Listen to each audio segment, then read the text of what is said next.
what's up? Hello, my name is Miracle. I am 22 years old. I'm currently getting a bachelor's degree from Georgia State in film and media with a minor in English. I have written and directed a short film, as well as written a bunch of other short films and directed and helped on other short films as well. And welcome to my channel. So basically what we're going to be doing on here is I'm going to take some films or some TV shows that are popular now, and we're going to be breaking those down and talking about some of the different aspects of the shows or television or films, and just kind of getting into it, getting to the nitty gritty, getting to the meat, corn, and potatoes of every film and television show. Before we go any further, make sure you like, comment, subscribe, share. Yeah, I'm trying to get my name out there and everything, so make sure you like, comment, subscribe. Go ahead, vote with a real bitch. Okay, so let's just go ahead and get into it. So today's film that we're going to be analyzing is Spiderhead on Netflix. This movie came out, I want to say, last month.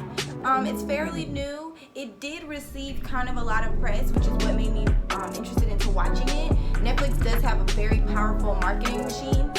So I saw a couple of the interviews from the cast and everything, and I heard Journey Smollett, who is somebody on the cast, interviewing, so it made me interested in watching it.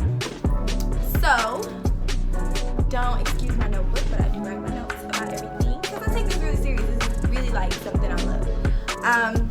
So, let's get into it. And we're going to break it down kind of in stages, basically. So, follow me, and I'll keep you where you're supposed to be. Alright, so first thing we're going to do is just kind of break down the plot and basically give like a synopsis of the story. So, what we have here is we have a big pharma company that is taking inmates and using them for exchange for better living conditions. So we have this big company, they've created their own private facility, and inmates that are currently in prison serving time can apply for this program where they can be shipped to this facility and participate in pharmaceutical experiments or pharmaceutical trials, if you will, during their sentence in exchange for better living conditions. Like, I mean, if I was in prison, probably would have applied, because the conditions were very nice. Like, they were able to have pets, they were able to walk around freely, have their own room, wear their own clothes, they could eat gourmet food. I mean, it just wasn't prison. That's just it. And you had to participate in these pharmaceutical trials, which it seemed like, it gave the impression that you would be consenting to these experiments every day. So that's basically where we start at. The main doctor, or the head doctor, Dr. Amnesty, he kind of creates a sense of false transparency with these prisoners, and basically is giving the impression that he's being very transparent, giving the impression that he's being very clear, very open, telling them exactly what's happening, telling them exactly what chemicals are being taken, what they're testing for, everything like that.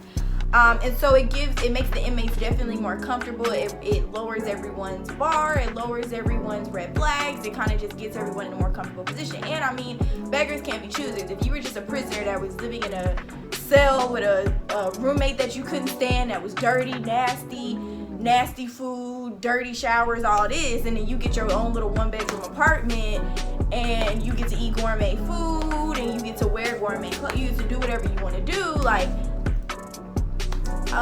it's not much a lot of the prisoners weren't going to complain anyway, just because the conditions are better. But he's actually lying about the entire pharmaceutical trial. He's lying somewhat about everything, and he's bad. So the people are thinking that they're being tested on these drugs to create better pharmaceuticals, to help people deal with their emotions, and to stop some of the traumatic situations that occurred in some of these people's lives that brought them to prison.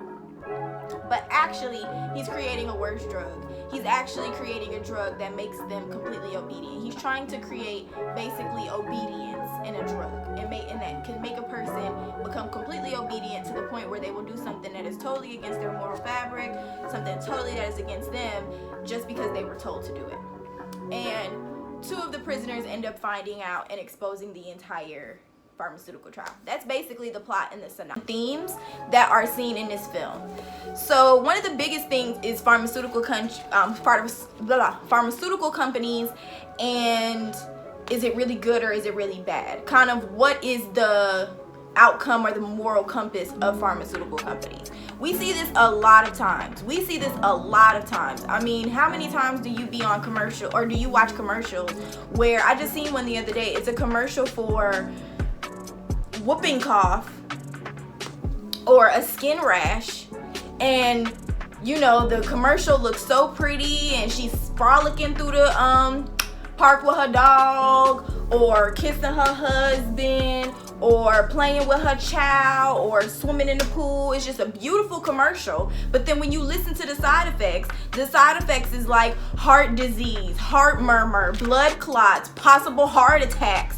I mean, what you're actually taking the drug for, the symptoms or the possibilities are damn near worse than what you was taking the drugs for. So we see this a lot of times with pharmaceutical companies. We see a lot of times those commercials where, have you or your family taken this drug and had to deal with this and couldn't get any compensation for it. We see that all the time. Because pharmaceutical companies is something that is man run. And I truly believe that every human can make mistakes. So to put all your trust into something that is human based is somewhat flawed. So I think that was a big theme to take on, especially in this time, since we've had COVID, since we've had a lot of different things come out, and a lot of trust and distrust with pharmaceutical companies and with big companies and millionaires, and now even seeing how some of their lives and their lies have been exposed in mainstream media and everything like that. So I think that was definitely a brave theme to take on here, especially with prisoners. False transparency. That's another thing. That's another common trope that I think that we see in this country all the time. Honestly, in my opinion, I feel like they lie to us every day and we just end up finding out that it was a lie.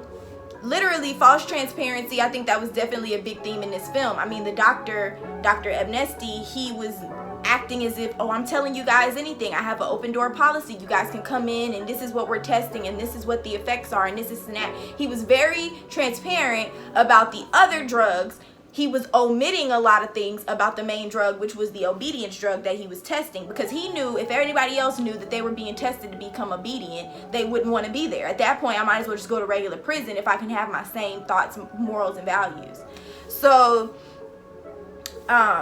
definitely, I thought that was a big theme to tackle too, especially because we see that a lot with pharmaceutical companies. We see that a lot with these big companies that we put our trust and our money into. They always create a narrative of, we're being very transparent. I mean, look at Honey Pot. You know, for my women who are watching who used Honey Pot. Honey Pot claimed to be the most transparent company. Everything's vegan, this and that, and then they changed to parabens and they're not really transparent about it, and now it's a big uproar. So I definitely feel like that's definitely something that's timely to this time. Definitely a theme that can touch home with a lot of people, and definitely something that needs to be talked about. Because I feel like people feel like, oh, well, they're honest about this. You know, if they're honest about 75% of the information, I'm okay with not knowing the 25. And so a lot of times people just are like, I want 100% of what's being told. And so I thought that was a great theme to tackle. Also, guru syndrome. So in the movie as well, not only are the prisoners taking these pharmaceutical drugs, Dr. Amnesty is taking the pharmaceutical drugs himself, because he feels that if he does go public with these drugs, somebody has to stand in account and say, I've taken the drugs myself, and why not it be the president of the company? Great idea, horrible execution. So, yeah, the guru syndrome is something that, I mean, it's kind of a concept that I created in my head. It could be something that's already out there. But I think that's definitely a new thing now, is that because you have some people who might, because we're in a time where information is so easily readable and available, a lot of times people don't go seeking out the information. I mean, back in the 80s, or even in the 90s, you had to go to a library. So if you really wanted information, you got up and went to the library and read the information, highlighted or took copies or whatever it was. And you actually had to work for that information. Nowadays, we don't have to work for that much information. I mean, the only effort that you got is picking up your phone and typing in Google and then typing in what you want to research about. And then 9 times out of 10, people don't even research to see if what they're getting is accurate. They'll just take whatever the first website is, and that word is gospel.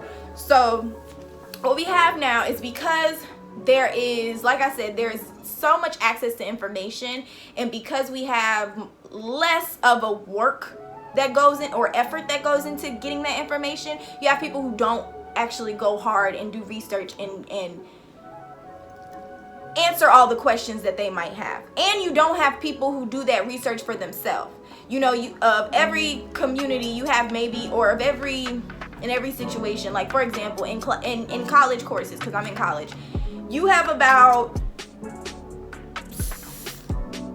in a class, you probably got about 10 to 15 students who actually study hard every day, do their best, and then depending on the class, you got some of those kids who are just gonna, do enough to get a good grade. You got some people who actually want to take this information with them for the rest of their life.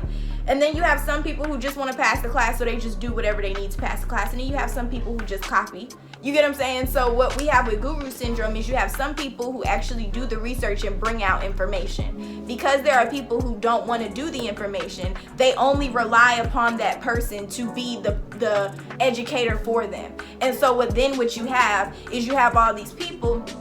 Not to say that you're not smart because you do the research and everything, of course. But now you have all these people who have all of this information and now have become egomatized in that information, as a sense where I'm just this guru, I'm just this genius, I'm smart, I know everything about everything, come to me because I'm the one who gives you everything. And it's not supposed to be like that. The whole point of knowledge and spreading knowledge and teaching is that you spread the knowledge so that somebody else can go and find more knowledge themselves. You spread the knowledge to another person, you turn the light bulb on, they keep it on. You get what I'm saying? That's how it's supposed to be, and I definitely think that's a big theme in this film, because Dr. Abnesti thought he was an ultimate guru. He thought he could control everyone's emotions. He thought he thought he was smart enough to think for everybody else and make decisions for everybody else and take everyone else's free will away, because he felt like people didn't appreciate, he felt like he kind of felt one way about all people, about the prisoners that he was dealing with, and because of that one way that he felt that he was a guru and he could control. And ultimately that led to his demise, because anytime you seek out to control another person or another group of people, you set yourself up for your own demise. And the last theme is confronting trauma. So the biggest thing with most of these prisoners is that they wanted to go through these trials because they hoped that whatever good would come out of the pharmaceutical drugs would be some type of redemption for the bad things that they've done. So at least if I'm going through this pharmaceutical trial, the work that I do here will help so that the crime that I committed won't happen again. You know what I'm saying? For somebody else who is in that position that I was in, they'll have this pharmaceutical, they'll have another system from this pharmaceutical that will stop these crimes and stop the trauma and stop the sadness and stop what I'm dealing with internally. That's what a lot of the prisoners kind of had going on, especially the two main characters. And the biggest issue with that is trying to find redemption and acceptance through other people. Most of the time, we've always seen that as a common trope in films. Anytime you have trauma, deep trauma that you don't address, it always ends up becoming something that anchors you, something that becomes your demise in the film, something that becomes something that's used against you at this point. And so that's exactly what was happening with the prisoners. With one of the main characters, he ended up committing a crime, but it was an accident. And so Dr. Abnesti was able to use him a lot and kind of manipulate him a lot because he still didn't deal with that trauma of what happened. And he because he never dealt with the trauma of what happened, he was willing to do anything to just make up for what he did. And so Dr. Amnesty was able to use that and manipulate him through it. So that was definitely a big thing, and I think that's definitely a big topic to talk about, because after quarantine, during quarantine, people were able to sit down and think about things that they never were able to think about, address things that they never were able to think about, even realize that, hey, something might have traumatized me more than I thought it did. And so now we have more of a message of mental health, more of a message of confronting your issues, confronting your trauma, and not being afraid of that. And I think that's a great message. I think that's a great theme to see in a lot of these different works. Now, I mean, because I'm a person who's been watching film and been analyzing film probably since I was about 12 years old. Able to analyze film on a level of, okay, this is the message they're trying to get across. Of course, as a kid, you watch film and it's like, oh, I loved it. But I mean, actually really taking it serious, I'll say probably about 12. And a lot of times in some of the writing before quarantine, you didn't see as much empathy, or you didn't see as much sympathy for mental health. Now in the writing, you see so much of that. You see so much writing that addresses grief, that addresses all the different stages of grief, of actually how it feels to be grieving, and just that emotional vulnerability and that emotional openness that we're seeing in writing is great. And I loved it in this film especially, because I felt that a lot of times people's guilt and trauma is sometimes the things that leads them to do some of the worst things that they probably never would have done, i.e. would have led the prisoners to go into this pharmaceutical trial not even doing the research to know what they were going into. So that was definitely great, because it's something that we all have to deal with. There's something in everybody's closet, and we all have to confront things that we probably don't want to. And so this was definitely a good theme to have in the film. And the last theme that I have is escapism. So kind of piggybacking off of confronting your issues, escapism is trying to always escape and not deal with what's happening in the present day of now. So I definitely think that was a big thing in this film, because it was just a lot of the prisoners trying to escape what they did and trying to. All right, so let's move on to the cast. Now, the cast of this film is pretty stacked up. We have a lot of good actors in this film that really brought it. So the first character that we have is Jeff, who is played by Miles Teller. Jeff is the main character. Jeff is a prisoner who was accepted into this program because he was put in prison after a drunk driving incident with his friend and his girlfriend. He ended up drunk driving one night, getting into an accident, and ended up killing his best friend and his girlfriend. And so he had manslaughter, I can't remember what counts, everything like that. And so that's why he was sentenced to prison. And so he was brought into the program to help with the trials. And basically his whole premise was he was trying to get forgiveness and redemption for killing the girlfriend and killing the best friend through helping with the pharmaceutical trials, which is basically what I was saying, trying to get redemption for what he did. And we see him go through a lot of character growth. In the beginning, he was very open to do anything Dr. Amnesty asked, he was willing to do. He had no problems. He never questioned anything. But we do see some growth in him. We see him finally acknowledge and deal with his trauma of the girlfriend outside of the pharmaceutical trials, which is very important, because I think a lot of these prisoners were dependent upon the pharmaceutical drugs to be the magic fix-all, and they would forget everything and be forgiven and everything was okay. The fact that Jeff was able to deal with his issues in an outside manner, where it's not just inside the pharmaceutical trials, it's not just a, well, how do you feel, okay, this and that, but he was actually able to deal with it on his own, in his own way, and get his own type of closure, was very big of him. And then even after he does that, it helps him wake up and be able to understand what the other message of what's actually happening in this pharmaceutical trial, and it helps him to stand up for himself and not just be so easily manipulated by Dr. Amnesty.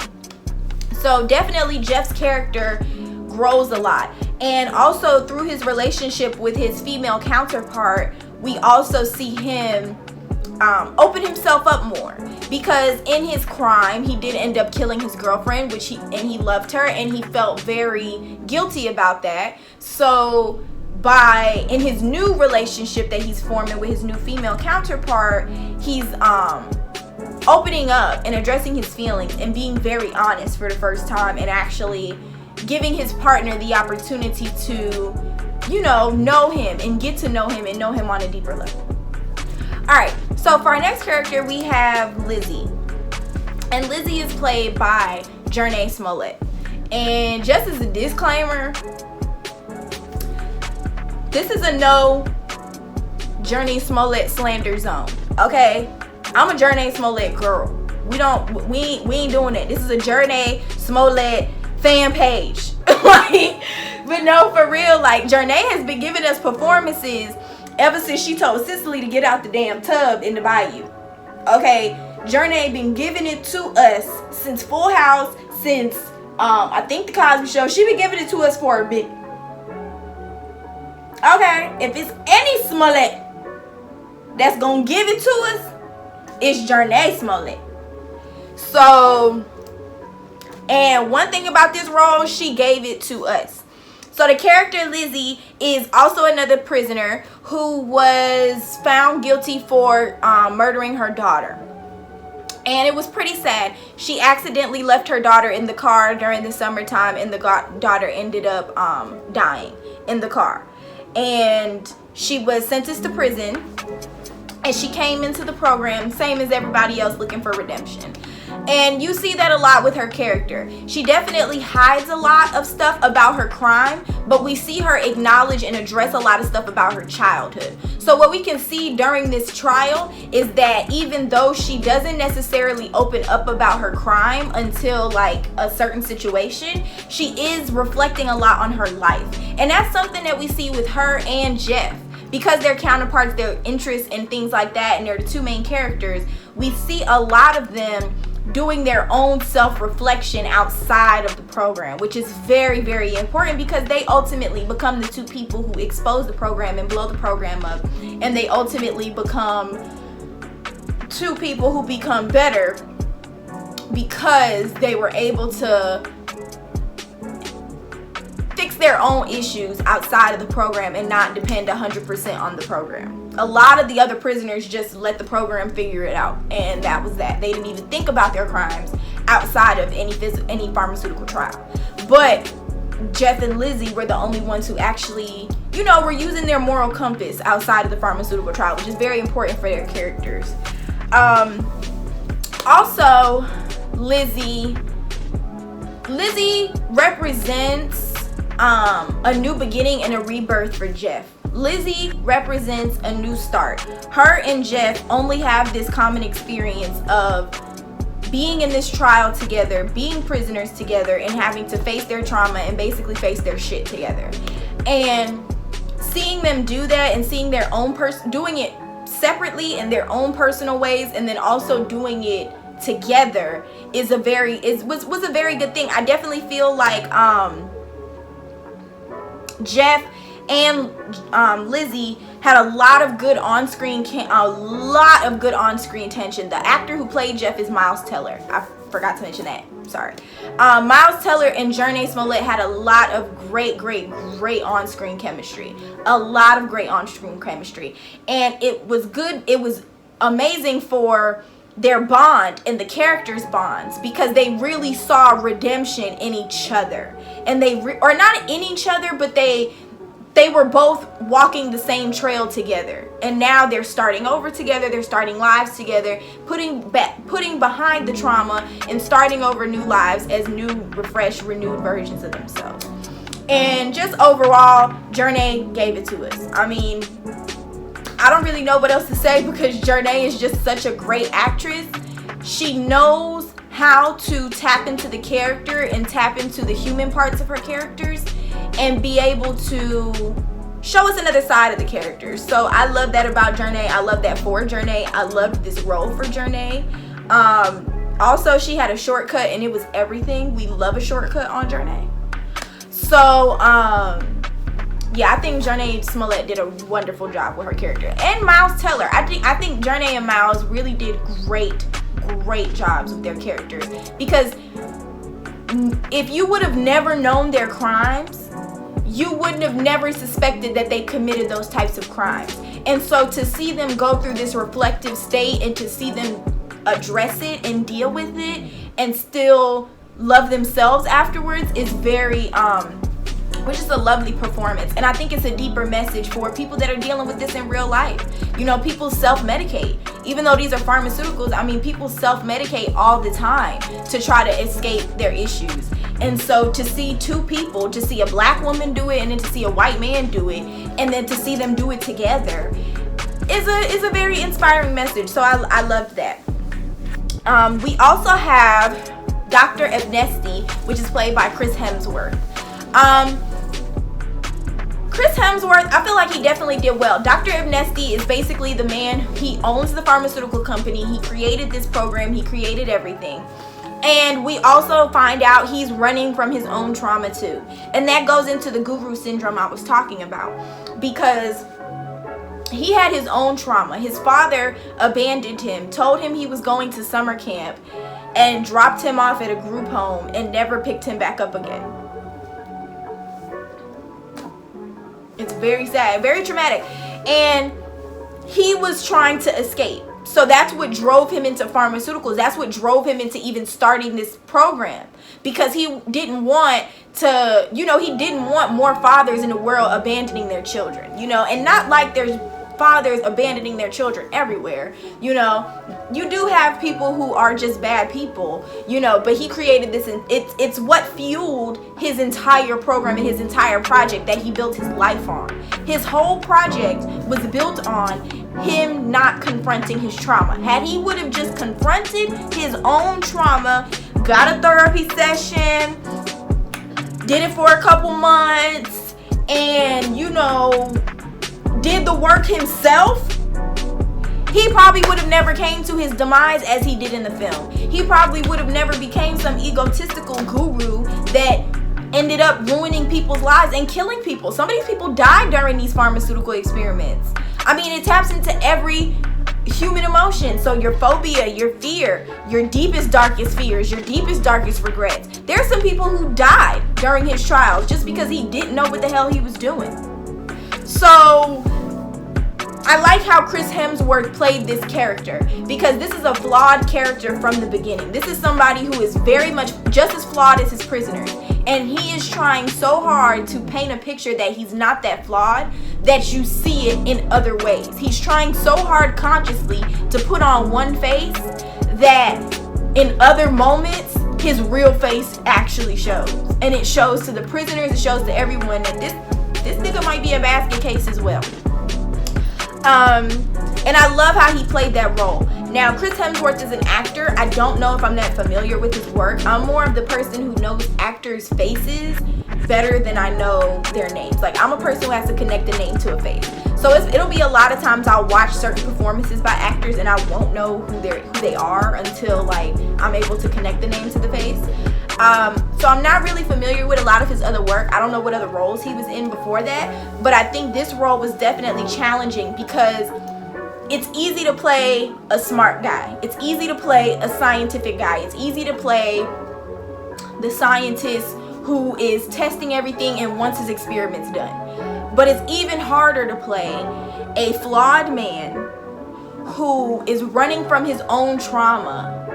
And through his own trauma, he puts on a persona of a perfect smart scientist. It's like he had to play almost two characters at once, because he had to play the real person who was the real doctor who's messed up and crazy and taking his own drugs and don't know what the hell he's doing and is as unexperienced as his prisoners. And then, but on the other hand, he's playing it to his prisoners like, no, I got all this. Everything's cool. We're being transparent. Everything's great. We're going to save the world. Boom. And I think Chris Hemsworth did an amazing job playing that character. And last but not least, for main characters, we have Mark, who is played by Mark Peguo. Mark P. And so I loved Mark's character as well. Mark was definitely a supporting character. because we didn't really know Mark's backstory. We didn't really know the history behind Mark. We didn't know what Mark's real motive was besides just wanting to help people. So I wouldn't say that he was a main character, but for a supporting role, he did very well, because there were things that told more of the story through Mark than it was told from the doctor. It was a lot of times where Mark was basically the doctor's assistant, and he was in charge of the medicines, he was in charge of the prisoners, keeping up the story with the prisoners, and he was also in charge of data, what everything was for, and kind of in charge of monitoring all the experiments. And Mark himself had some reservations about how everything was going out, because he knew everything and he didn't agree with everything. And it was a lot of times where you saw Mark and Dr. Abnesti go back and forth, and I think that dynamic was very interesting.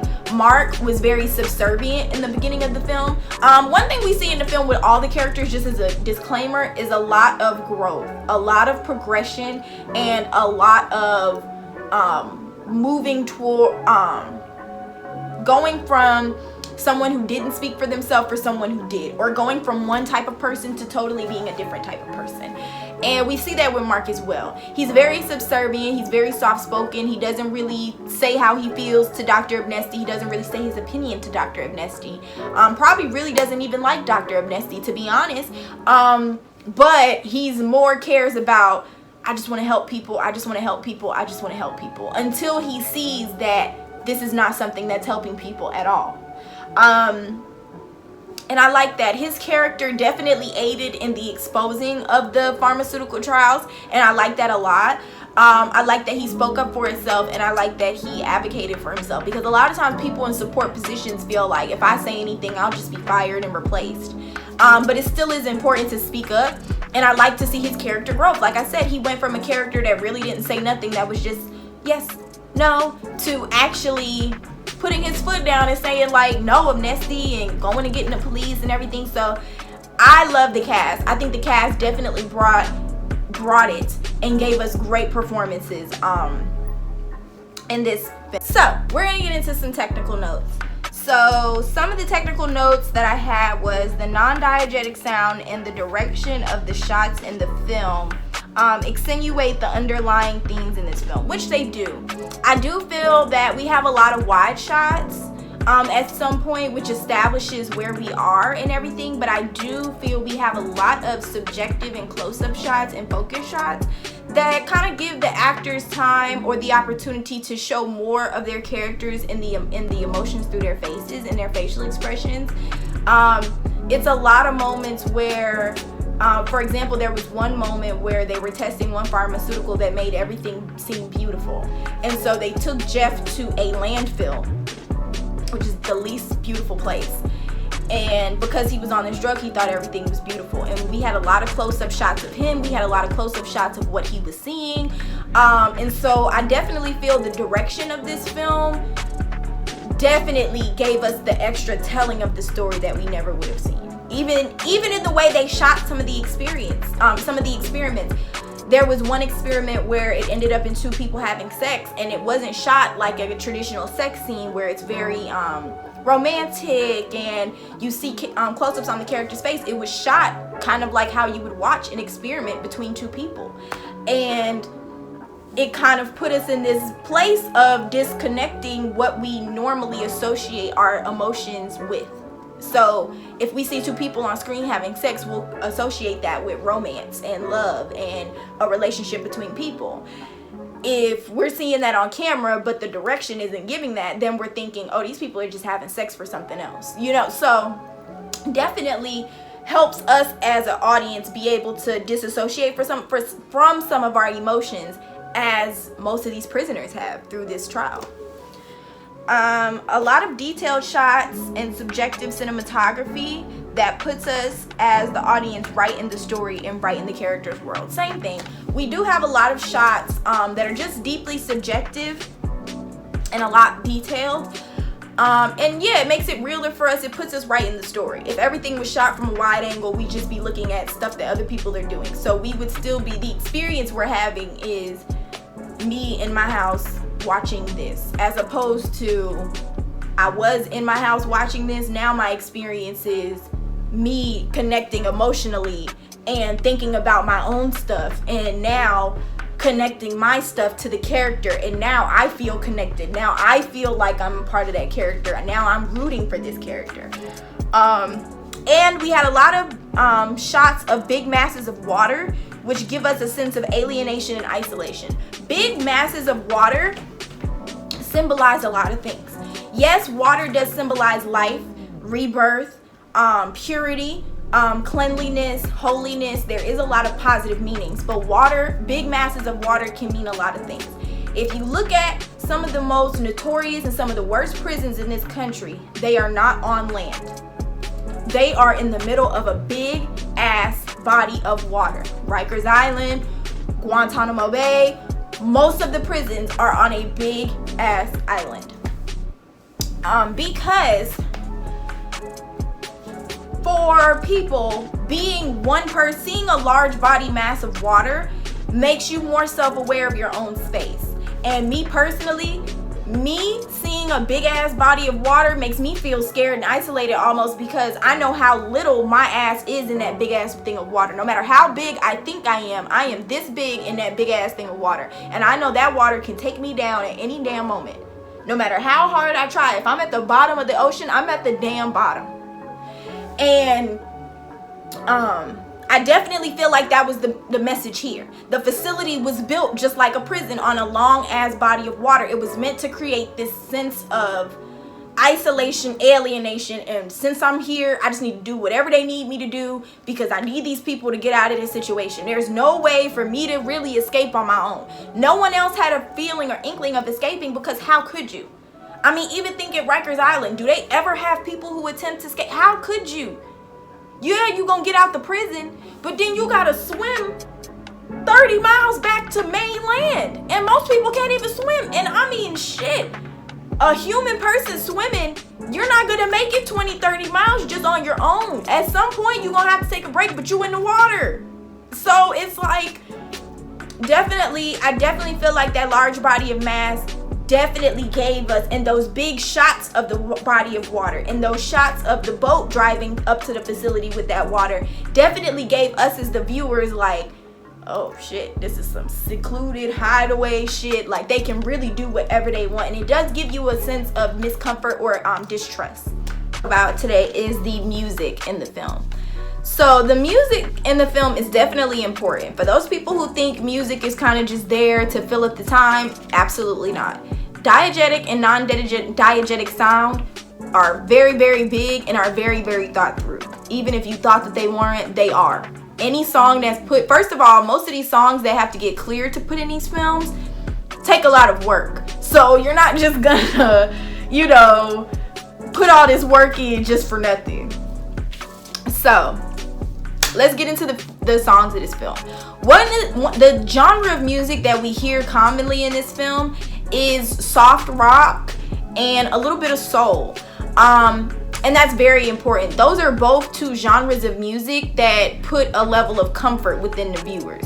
No matter what age, race, demographic, background you come from, soft rock and soul are kind of two of those musics that can cross any platforms. You can ask anybody who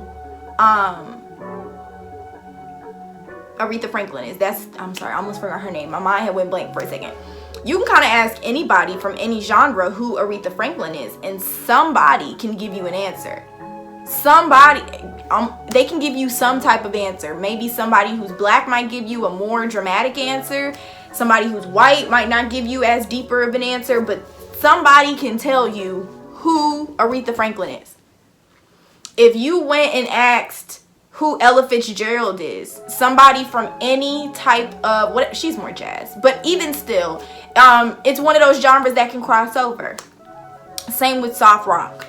If you asked anybody who Fleetwood Mac was, or who Stevie Nicks was, of any category, of any background, somebody can tell you who that is. So those are two genres that, one, affect every people of all backgrounds, and those are two genres that definitely make people feel more comfortable.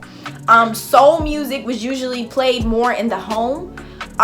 In the 70s or even in the 60s, you know, when you got home and everybody was in the house from work, school, everything, you know, you played your records and you play your music, and most of the time it was soul music. That's the music that was, you know, calm and kind of easygoing, the music you could two-step to and listen to in the house. It's not exactly pop, it's not rap, it's not none of that. It's just the easygoing kind of music. Jazz was like that, and soft rock was more of the music that was in the 80s. Soft rock was definitely something that kind of emerged in the late 70s, early 80s, and we seen kind of, I'll say, we kind of still have soft rock till this day.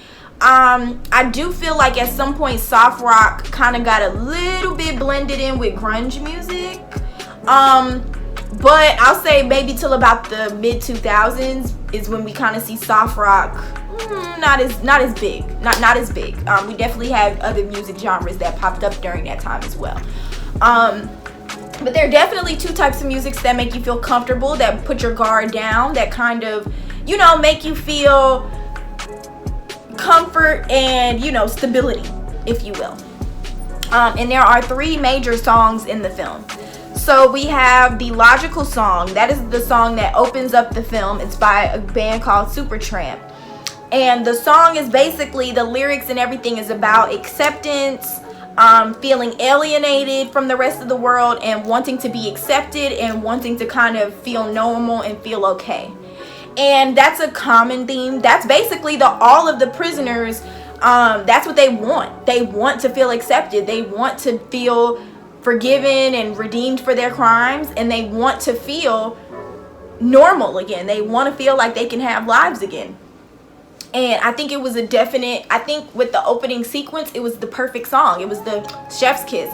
With the opening sequence, you have the plane that is flying into where the facility is, and it's flying over this large body of water. So we're feeling that alienation as we're going there, and we're hearing these lyrics of what these prisoners was probably thinking on the way to the facility themselves. And so I think that was a great song to open the film up with. I think it definitely put us where we're supposed to be as far as the way of thinking with this film. The second film we have is called What a Fool Knows by the Doobie Brothers. This song was used during the introduction of Dr. Abnesti.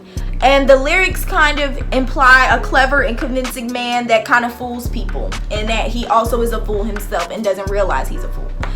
And I think that was the perfect film. I think that was the perfect song to introduce us to Dr. Abnesti, because I think that's exactly what his character is. He's a man who's so egomaniacal that he doesn't understand that he himself is flawed and that he himself can make mistakes. And I definitely feel like he's convinced all these prisoners that he's some great guru, and in the end he was a fool himself and got played just like the rest of everyone else and led to his demise. But great opening song, especially in the sequence that we saw to get introduced to him. He's, you know, preparing for his experiments, he's doing all these things that he feels very confident in, and is just walking every day not realizing that, sir, you're just as big as the fool as the rest of them to be taking this drug and to be even doing this. And the last song is She Blinded Me with Science by Thomas Dolby. And the song is basically talking about being bamboozled, being tricked, using something that you love very most. And I think it was definitely perfect. In this movie, the first time we hear the song, it's Dr. Abnesti singing it, trying to be kind of jovial before an experiment. And then the last time we hear this song is in the ending, when we see Dr. Abnesti meet his fate, and we see the Jeff and Lizzie escape.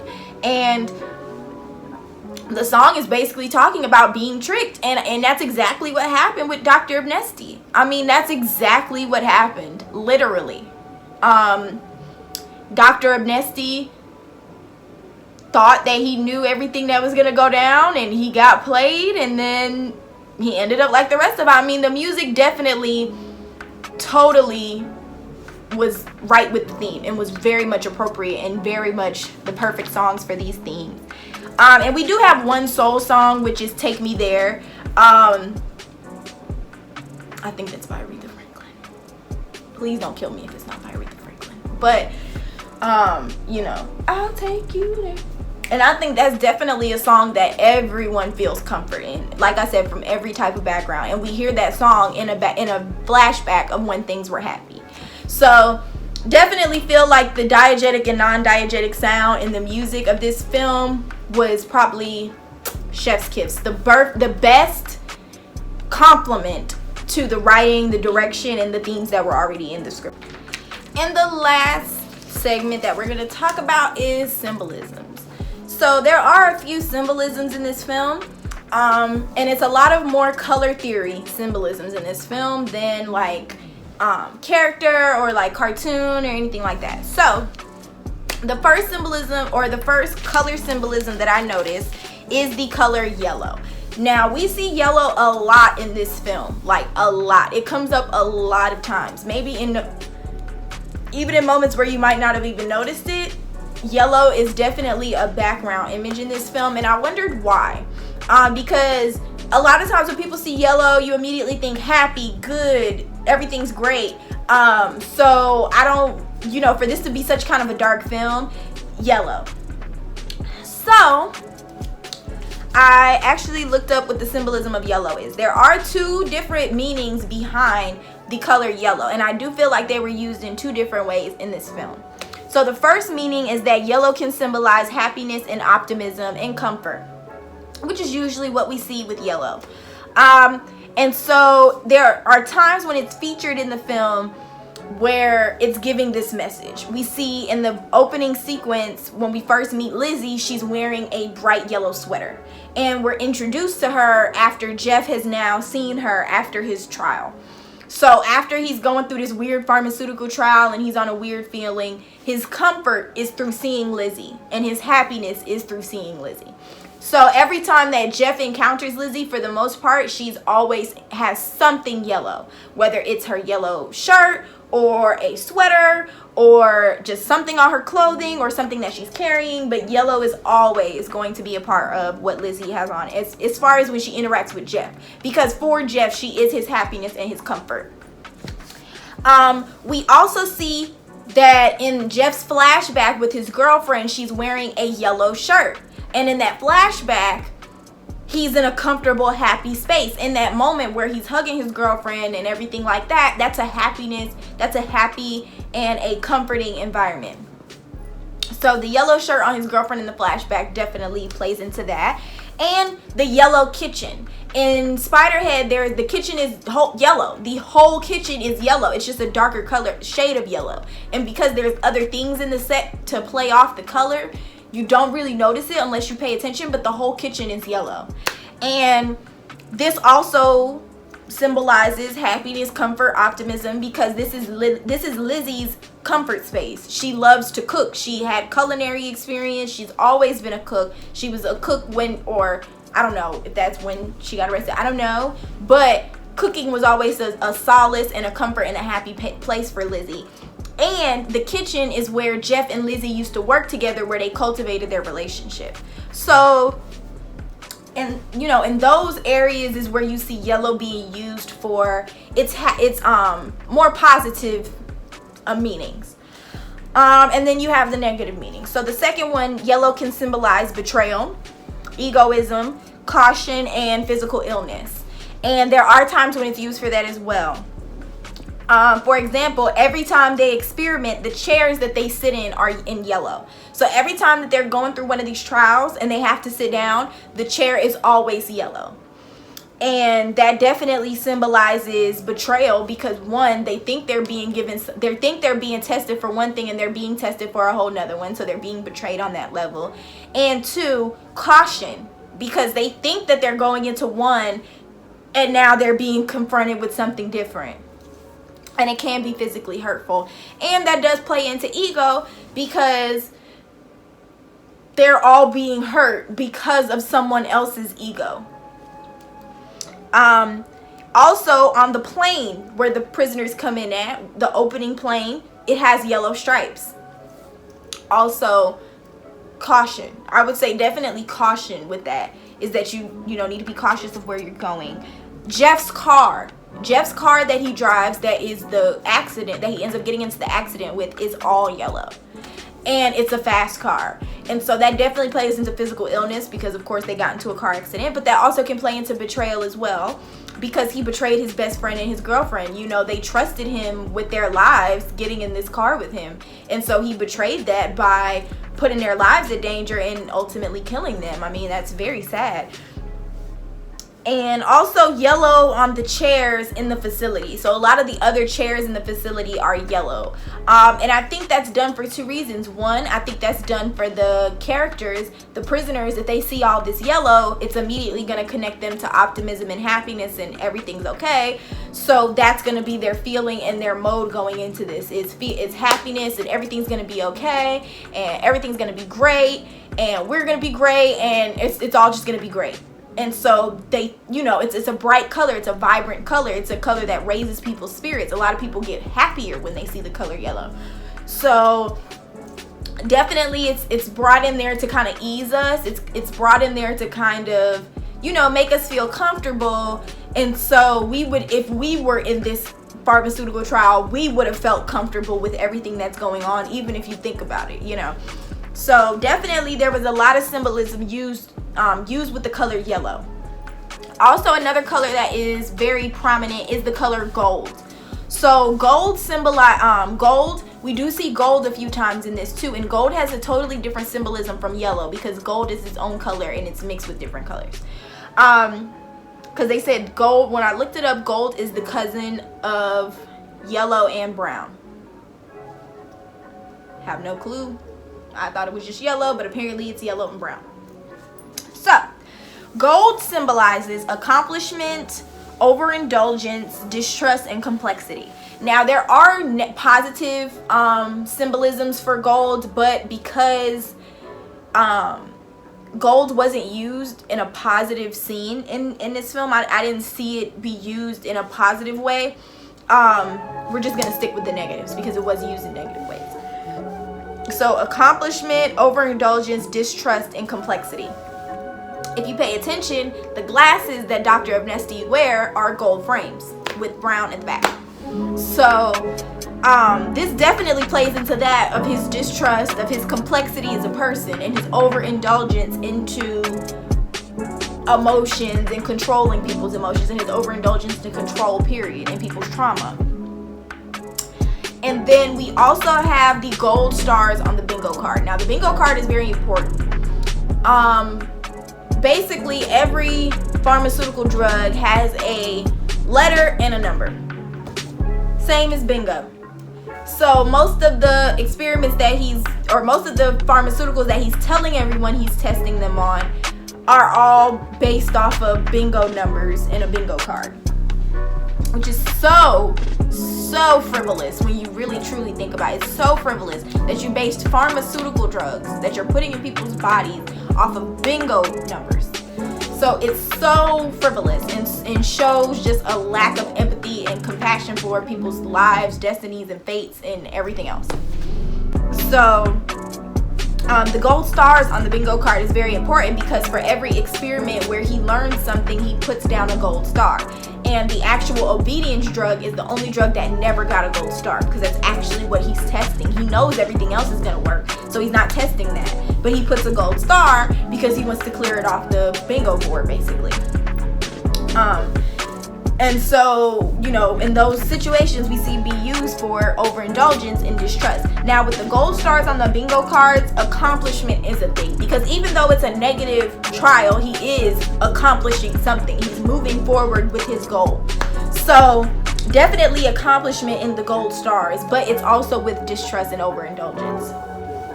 And the symbolism of bingo cards. Now, bingo cards themselves don't have any like direct symbolism, but bingo cards play into kind of like a Wheel of Fortune type of thing, or try your luck type of situations. and the symbolism of those, because I guess, you know, of those types of things, because I did look it up and it came back. It didn't come back for bingo cards, but it came back for Wheels of Fortune. And just kind of like those testing your luck and those destiny types of things, they symbolize your destiny and the trajectory of your destiny. That's basically what they symbolize, what you think they will. So that's what I said. That's why I said it's so frivolous to think that he was basing this whole experiment that could alter. I mean, some people, like I said, people died. So this is a serious experiment and you're basing it off of bingo cards. Bingo cards. Like, it's ridiculous. And to think that you are playing with people's destiny and people's lives, and to think that you're playing with that as some carnival game is just crazy. So yes, that is it. I'm trying to get my notes together, but that's basically it. So that is my analysis and my breakdown of the film Spiderhead. All around, I give it a 9 out of 10. I do feel like it's a very, very, very good film. A part of me feels like it would have been good if it was maybe a short series. Maybe if we got like a part 2 or a part 3 and we could have went deeper and had more time to kind of build the plot a little bit, it would have been even more better. But regardless, it's a great film. I definitely suggest it if you want something to just kind of watch and get into a little bit. That kind of makes you think. You know, sometimes people don't want things to make them think. Sometimes it's not the moment for that. So if you want something to kind of take away and have a little conversation about behind, it's definitely good. I think it's about an hour. And it's just a cool little movie. It's definitely a good movie. I think the actors did a great job. I think the crew did a great job. And yeah, and we love Netflix content. Netflix is probably one of my favorite platforms. I have been following Netflix ever since they would send out the 2 films in the envelopes to your mailbox. And you would order them online, they would come to your mailbox, and you had to send it back in 2 weeks or they would charge you for the DVD. And I think you paid like $8 a month and you could get any films mailed to you. I remember when it was that. Then you could stream it online and still get it mailed, and then they were doing that for a while, and then it was just streaming, and then it was making their own content. So to see them put out content, amazing content, it's just lovely, and I love the platform. So yes, like I said, if you guys enjoyed this video, go ahead and leave a comment, like, comment, subscribe. I will be doing other films. I do have like a list, but if there's certain stuff that you guys want me to do, like put it in a comment, hit me up. Like, I have no problem. Like, I could talk. I always got something to say about something. So, you know, just definitely go in the comments if you guys want to see some different content from me. Originally, I wasn't planning on doing reality TV, but I do watch it. So if that was something you guys are interested in, just let me know, you know. And yeah, you know, like, comment, subscribe, share. I'm trying to run it up. And also, if you wanted to check out my short film that I wrote and directed myself, you can look on my YouTube page. It's called Don't Hurt Yourself. I wrote it by myself. Everything is by me. It was a all-black crew and all-black cast, mostly black female crew and black female cast, and it was just a great and lovely experience. So you guys can go check that out. Make sure you can check out any of my other socials if you want to just see me day to day, because I'm kind of a vibe. And yeah, so thank you.